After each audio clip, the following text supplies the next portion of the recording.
Hi, and welcome to History Makers TV. I'm Matt Prater. Today we're speaking to Teresa Martin, State President of Cherish Life Queensland. Welcome to the show, Teresa. Thanks, Matt. Now, we met a few years ago, in particular when I was emceeing a rally right in the middle of Brisbane called, was it the Rally for Life? That's right. And I was introduced to Cherish Life Queensland and all these fantastic pro-life organisations. Tell us a little bit about what is Cherish Life Queensland. All right, Cherish Life Queensland is a non-denominational pro-life organisation. We believe in the intrinsic value of human life from conception right through to natural death. And our two main roles are education, particularly of young people, so they make healthy, wise decisions that lead to happiness and hope instead of heartache. And also we lobby the government to ensure they keep our abortion laws as they are in Queensland at this point illegal. Okay, so for those who don't know what the state of play is in Australia with abortion right now, like I've heard Victoria has some of the toughest, some of the worst abortion laws in the world. What's the state of play around the different states? That's right, Matt. Sadly, the little babies in Victoria have no protection under the law whatsoever. You can legally abort your baby up to the day of birth. Up to 24 weeks, a woman can just walk in off the street and have an abortion. After 24 weeks, she has to get the permission of two doctors. However, one of those can be the abortionist. The second doctor doesn't need to see nor speak to her, and that second doctor can actually be the anaesthetist.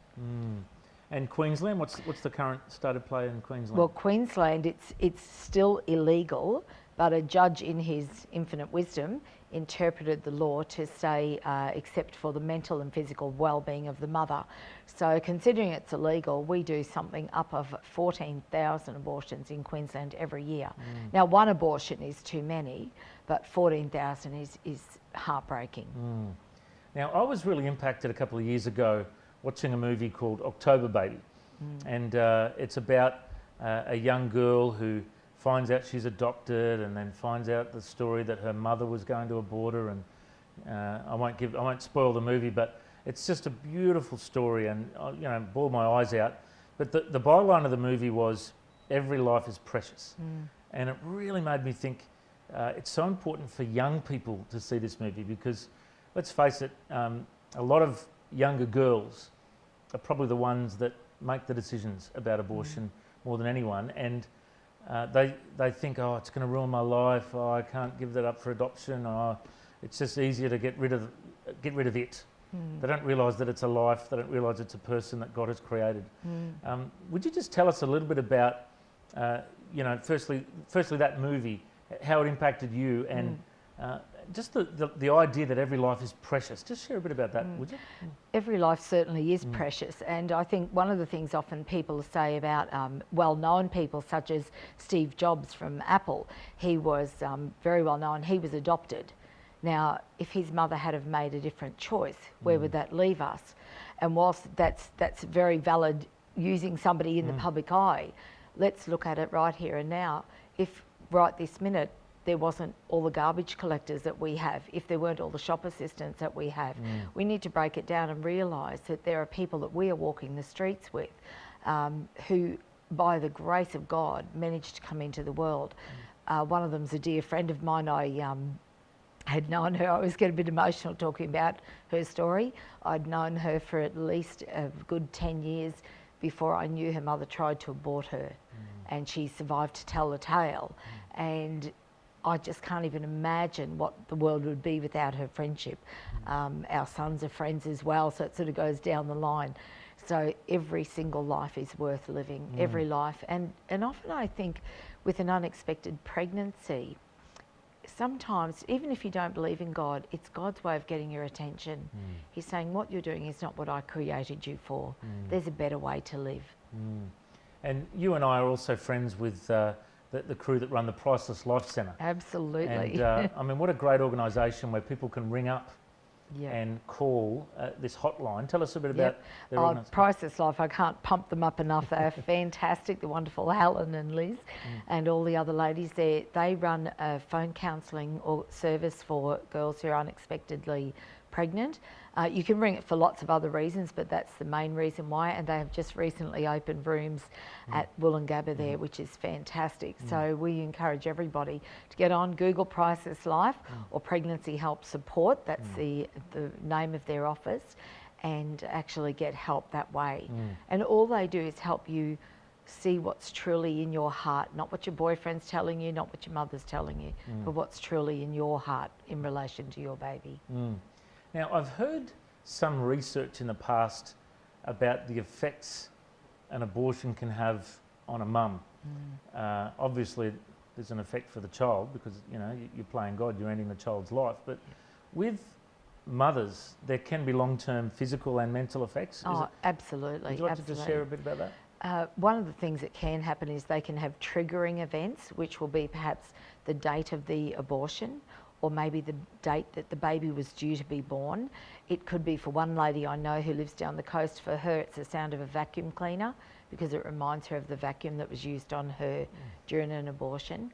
They're just some of the psychological damage ones. On the physical ones, they can rupture the woman's womb.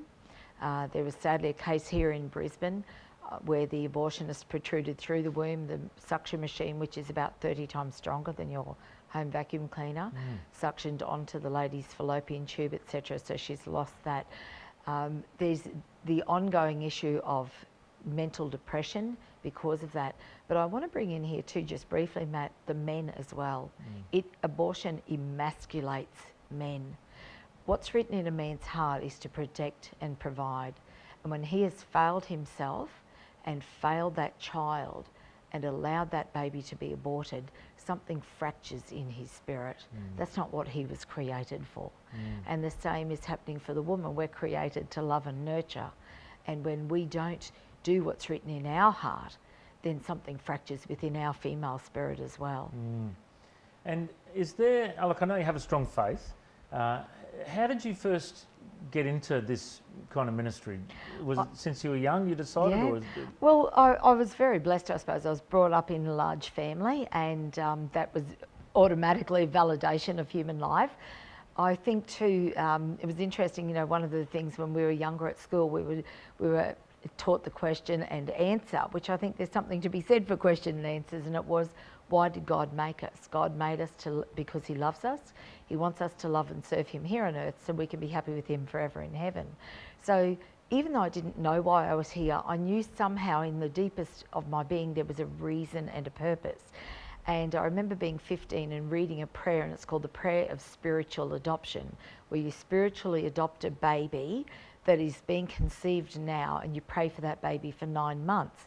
And that impacted me so much. I remember ripping it out of my church bulletin and sticking it on a bit of cardboard. It was long before photocopiers and all that sort of thing.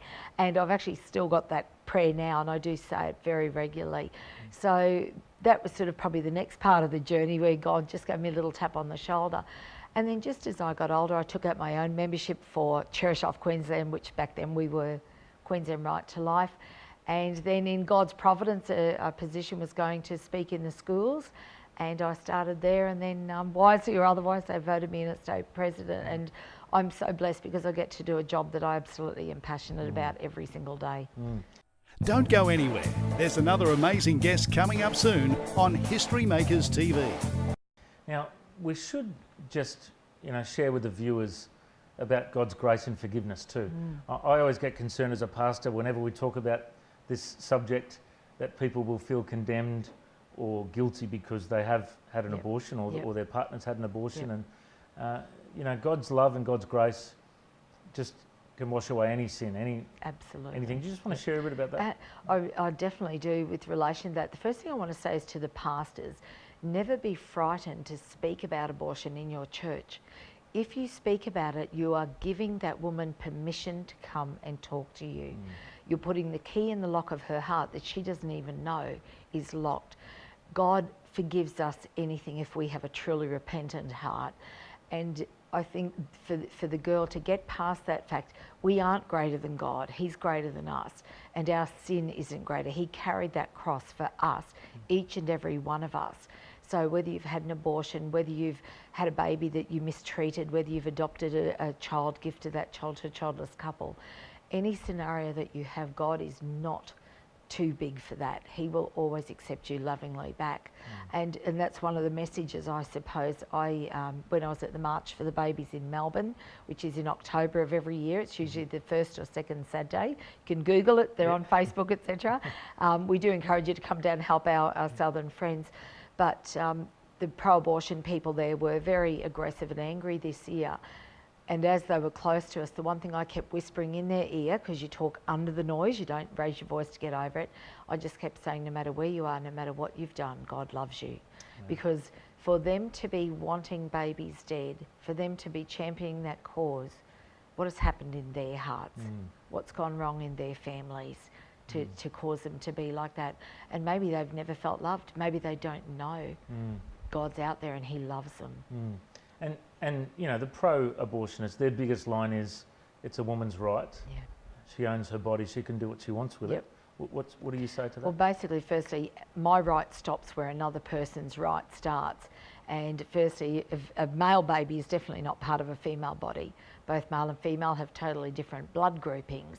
That DNA incorporates some of the dad's DNA. So we know for a fact on a physical level it's certainly not part of her body.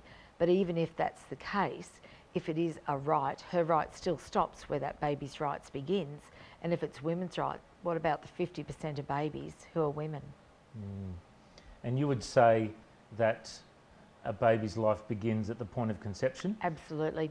The moment that sperm and egg join together and another little creature is created, we know for a fact that irrespective of the age of mum and dad or their financial circumstances or any other excuse put forward, if mum and dad go to bed together and create a child and do absolutely nothing else, in 9 months' time they'll be doing this. That simple. And the Bible verse that we all know so well is, I knew you before I formed you in your mother's womb. That's it. And you know, it's the amazing blessing of God's creation. Children are heritage from the Lord, is it? Oh, absolutely. Psalms, you know? It's what is it? Children are like a arrow full of quiver full of arrows. Yep, absolutely. Well, you know, having a few kids myself, I just think what you guys do, Cherish Life Queensland, it's just amazing. And standing up for the rights of babies and speaking out for God, even though you do get a lot of flack for it. That's easy. I just think it's amazing what you do. I think you're a history maker. God bless you. Thanks for joining us. Thanks very much, Matt. God bless. You're on History Makers TV. We'll have more coming up soon.